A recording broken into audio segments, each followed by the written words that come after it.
Alright, welcome back to the next part. So, now it's time to go forward with the videos. So in the last video I'd done, basically a lot of the parts of the videos got a little jumbled up. Because what I normally do is I record so much and I try to make a video of what I've done and put it all together. But some of the videos got lost, mixed up, and I was just so I'm not really sure how that last video panned out in the way of how it looked.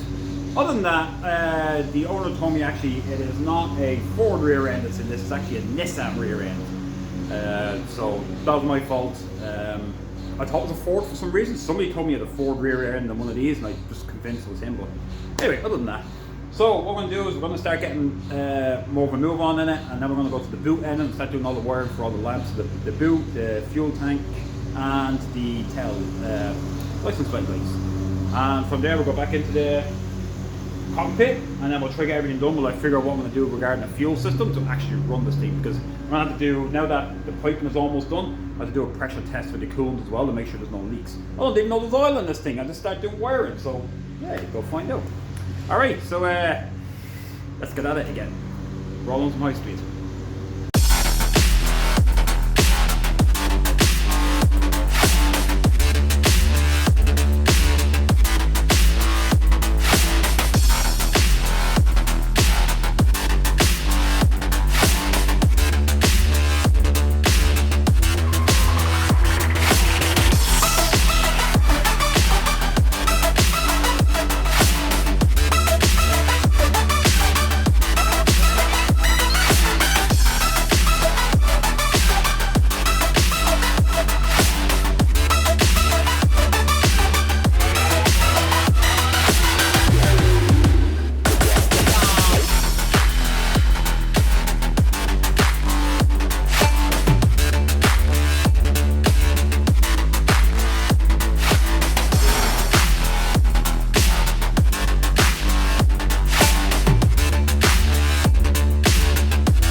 Alright, so getting near the very end of the rear end here.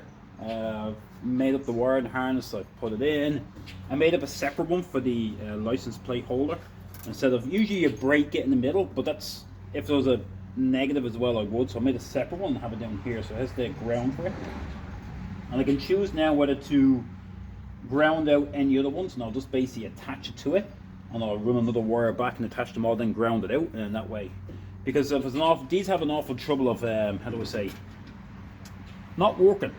The lights are meant to ground out to the unit, and the unit grounds out to the body. However, if it's not connected right, then it's not going to ground out, and then therefore you don't have any working lights. So the only way to solve that is to ground them all out individually. And if you want to know how to do that, I have a video on that.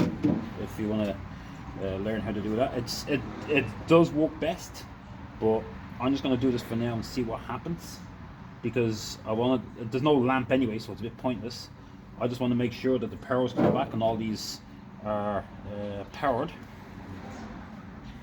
i.e. that the power for the indicator or the brake, the normal lights, everything, the power is coming through.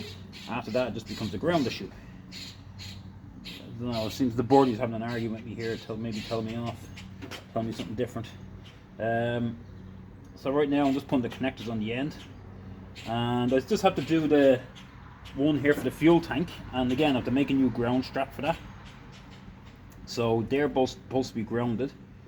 The purple, sorry I'm speaking here, the purple is obviously a main power, and that goes to the rear light for here, and the negative or the ground goes to the body over here, so the push button here, which it's not actually there. So do I have any more? I'm not sure, but again, that's not my concern really. And it sounds bad when I say it's not my concern.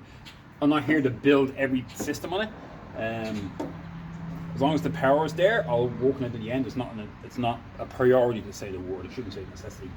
Same as this. I'll put this on the ground strap. So I may end up running the same ground strap for the fuel tank.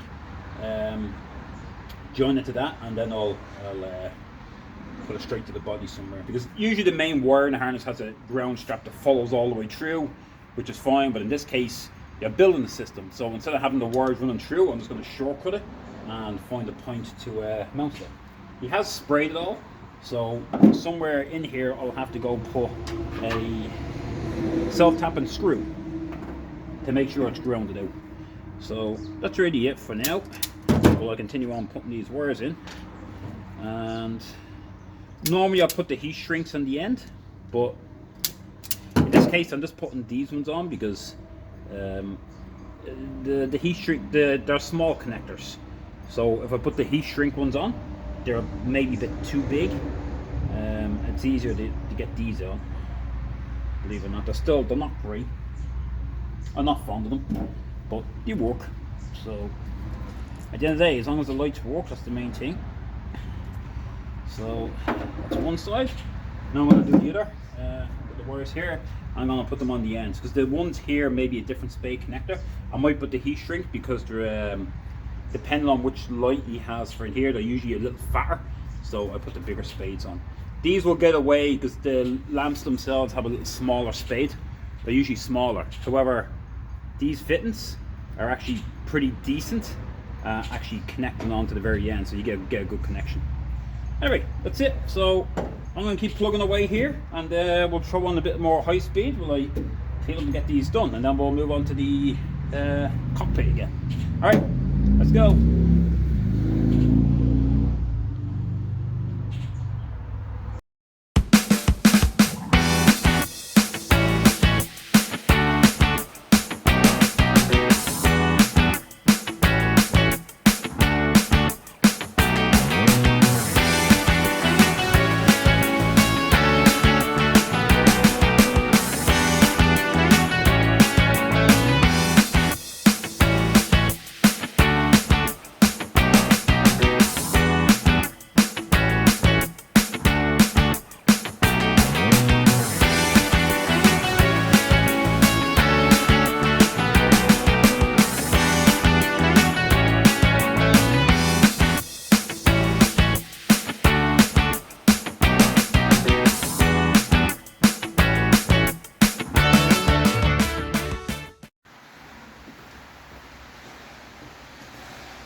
I normally have a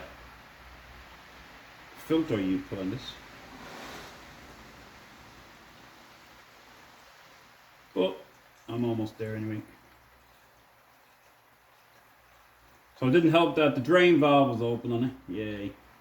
So I usually put some in and see where it goes. So now when it gets up so high, it's going to start going around the thermostat, the water pump, and start filling up all the gaps. And one thing to remember, if you have a radiator, if you have a cap in the rad, always fill the rad. Always fill it. And that goes for any car.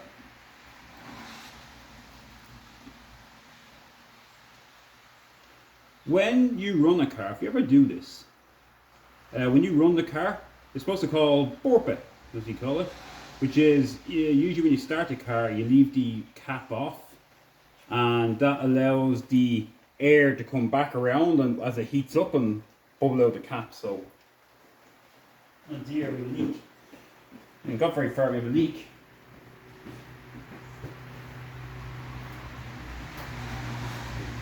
Some of the clamps on the inside are loose. Alright, let me go tighten that and we'll get back to it.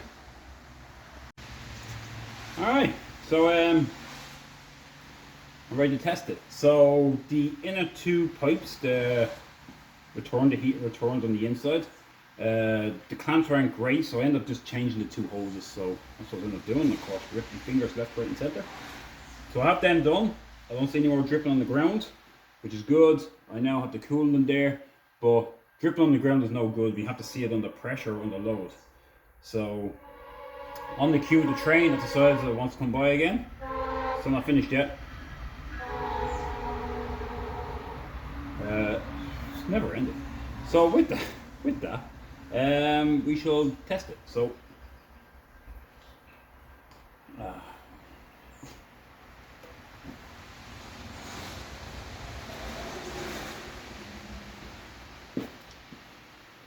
okay, so I managed to fix the inside. So after it dripped out here, there's another hose a little bit tighter. I need to tighten. The inside hose, I tightened one end, but then it dripped out, as it filled up, as the core filled up. So to be honest, what I ended up doing was I just ended up replacing the hose because I couldn't tell in there if the hose was ripped or just the clamps. So in the end, I pulled the two of them off and just put two new ones in there. So I know where I stand. So with that, now that's in. Bit of a mix because it's black there, and the rest are green. I'm not changing the black. That's totally up to him to do. It's not the prettiest job here. The whole point is just to get it running.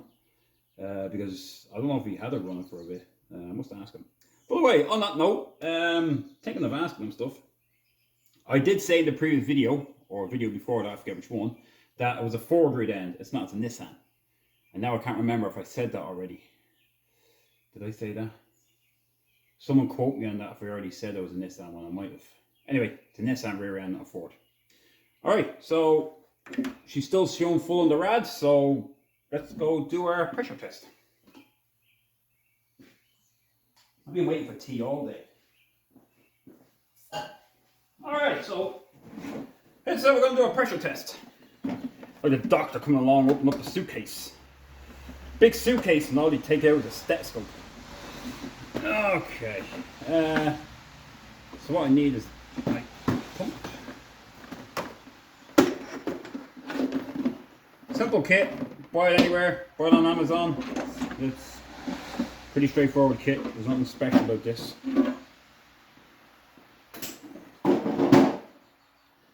So for this kit, all I do is I replace the rad cap with this. It's never a good idea to do when it's warm. So all I do is connect onto it. And that's the bleed valve, and here's our pump. So what I'm going to do is I'm going to pump it up till it gets to 15 psi, which is right at the edge of the green. And I'm going to hold it there. And the whole point is I'll hold it there for a good 10 seconds. It shouldn't drop. And if it was a dry test, it would drop and then you have a leak somewhere. Where is it? In this case, it's a wet test. So if it's leaking, I'm going to see it. So this is where I look at it. So always here is where it usually leaks. So to be honest, every other hose in this car and everything else has been loose. So like, I wouldn't be surprised where it's come out of.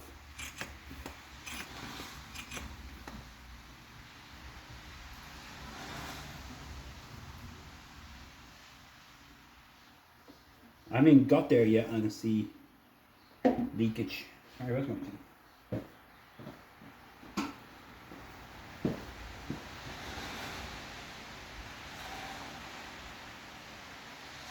I don't know why somebody put the hoses on and never tightened every clamp. Now you think I should have checked before I went around, but you'd think with someone you would have already put the blooming things on. Hey, I put the hose on, I went this far to put the clamp here, I'll tighten them up. Now to check everyone on.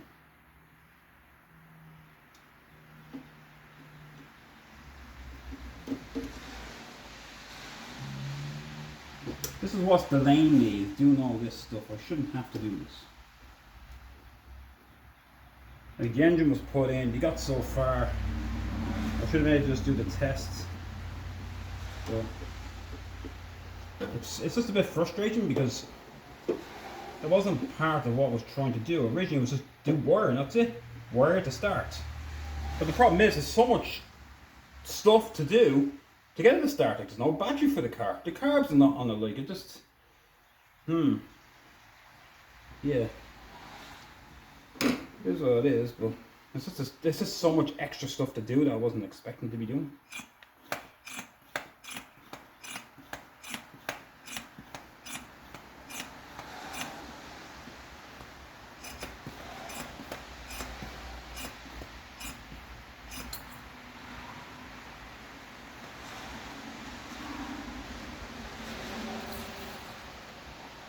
Okay.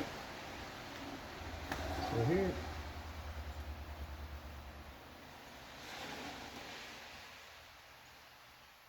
I swear I can hear it leaking somewhere.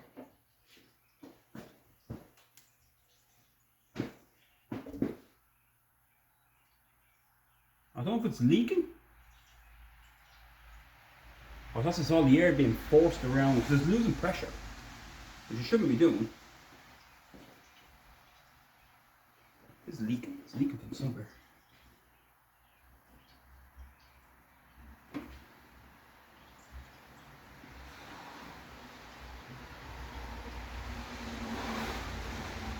Not leaking from.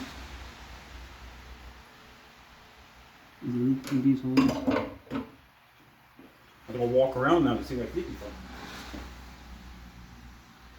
It's coming out the front end and it's coming out the back end, so.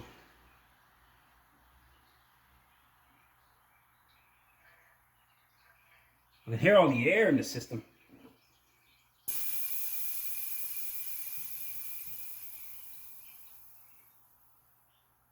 Now let's take the pressure off it. I'm going to go around. There's dripping here and there's dripping right in the middle, which means it has to be coming from here or it's seeping out of the engine. So I'm going to check them all.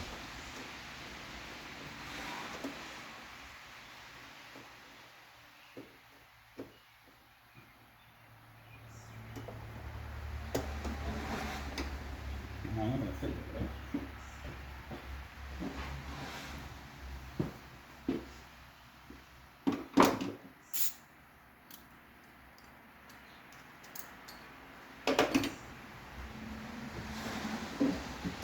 It's really frustrating that, because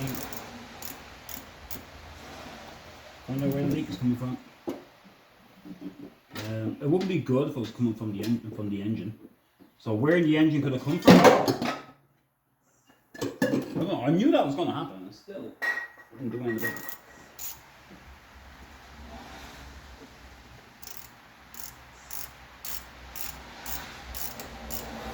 I don't know if that's torn. I don't know if it's too big for it. I think it is.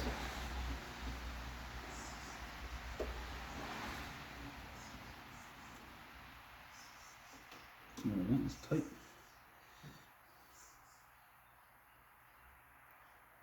That was tight. I'm going to tighten this one.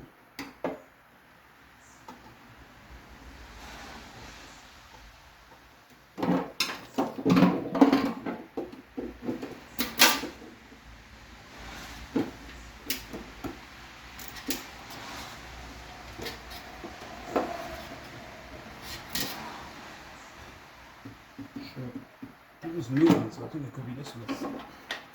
Letting go. Well, at least on this thing.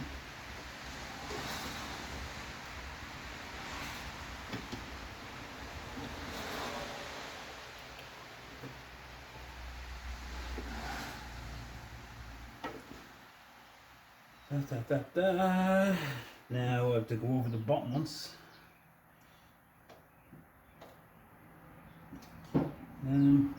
Alright. So now what I'm going to do is I'm going to go underneath and clean the floor because there is dripping going on.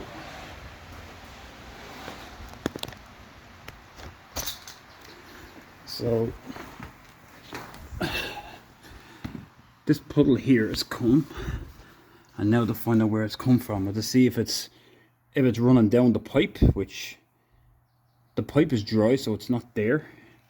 It's coming from in. I can feel it from in here, which means it's coming from either the rad itself is a hole in it, or it's coming from the pipe in there. So I'll double check that one.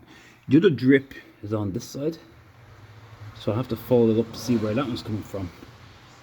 It's odd because the coolant is usually on this side of the engine. There's nothing on that side, so the fact that it's dripping pretty much where the sump is interesting. Oh, I have to go up now. Let's see, because there's nothing on this end. So she must be following one of these, maybe going down and following across and then going down, like running on the side of the engine and just going down and dropping off. So I'm going to go down and wipe all underneath there. I'm going to tighten up there. I'm going to do the test again. But yeah, if I tighten up down the bottom, I have to see where it's coming from. There's always the possibility the rad is leaking, so we'll find out. That's the important thing about doing this test, because if you don't do this and you run the car and it's leaking, you're just going to blow and you'll never know. It could be steaming off and it'll blow and you'll lose an engine. So alright, I'm going to do that. I'm going to go back and we're going to run the test again. So see you in a second.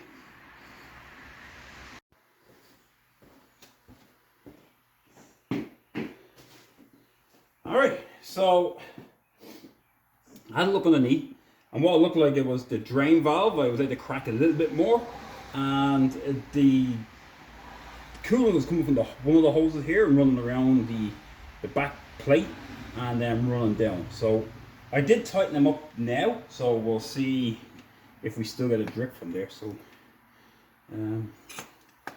let's do it, because obviously this forces all the air in, so all the air now, all of it should be in where it's meant to be.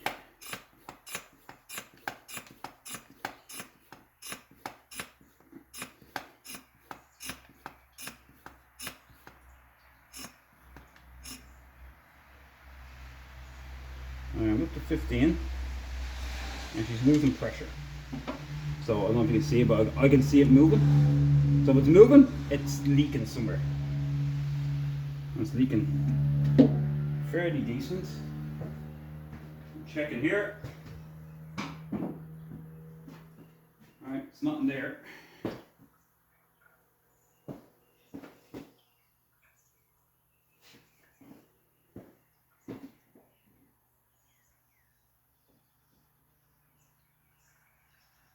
I can hear her running around the engine.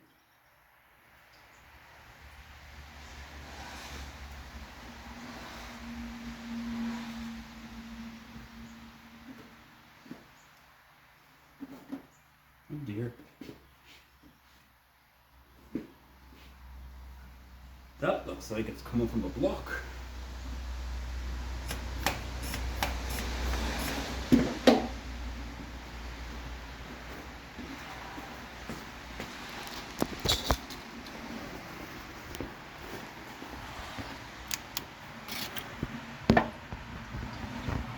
You see the runs?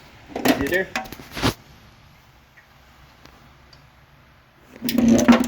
Dropping everything here. I don't know if you can see it, but you see where the runs are there. So that looks like it's coming from, it's all the way across the head. Yeah. It's leaking from the head. So that means the head gasket is gone. Yeah, you won't be starting that engine, that's for sure. That is bad news.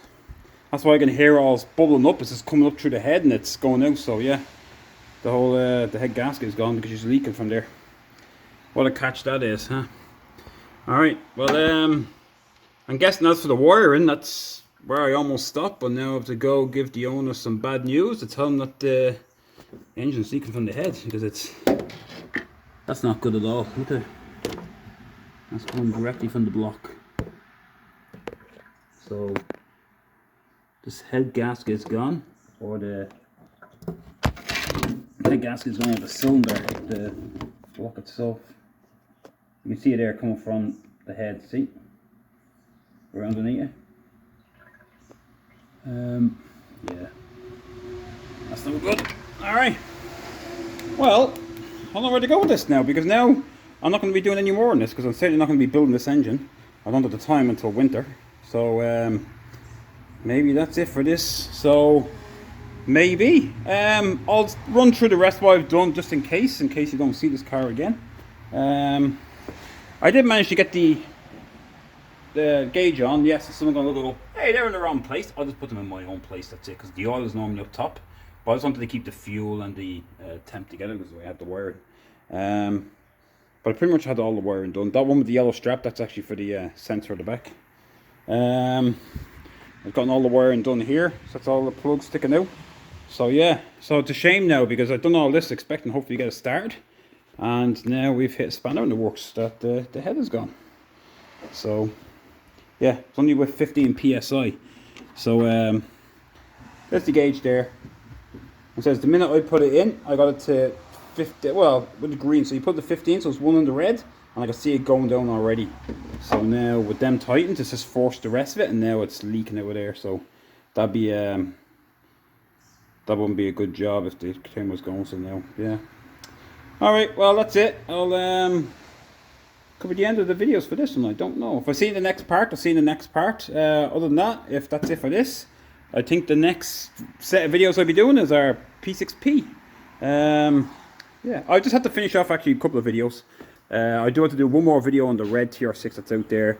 I just had to do the last one of it actually running. I had it running, I've done all the timing and all that. All I do is balance around with the carbs. I got my tool back, so I have to play around with that. And that's it, ready to go home, so I'll do the final video on that one. And that was the engine build. Other than that, I'll do brakes in Tr7, and yeah, that's it. Alright, well again, any comments, questions, concerns, give me a shout. If you've and you want to know about this, the way the test I've done, and how it's leaking and how it can affect you, like that's a huge test. So obviously, if the engine was done, it was never skimmed in any way, shape or form, because it's obviously disformed that it's coming out. Either that or somebody put the head on and they didn't follow the torque settings. Like there is a pattern to follow. They didn't follow that, and now the head is warped. But either way, like it's leaking from here, it's all coming up and out, which means all the pistons are all full of coolant and everything right now. So that's probably what I was hearing dribbling. The coolant was coming into the pistons, and probably is all the way down the sump already. So yeah, it's bad news for this engine. Alright, well thanks for watching, and I guess I'll see you in the next bunch of videos.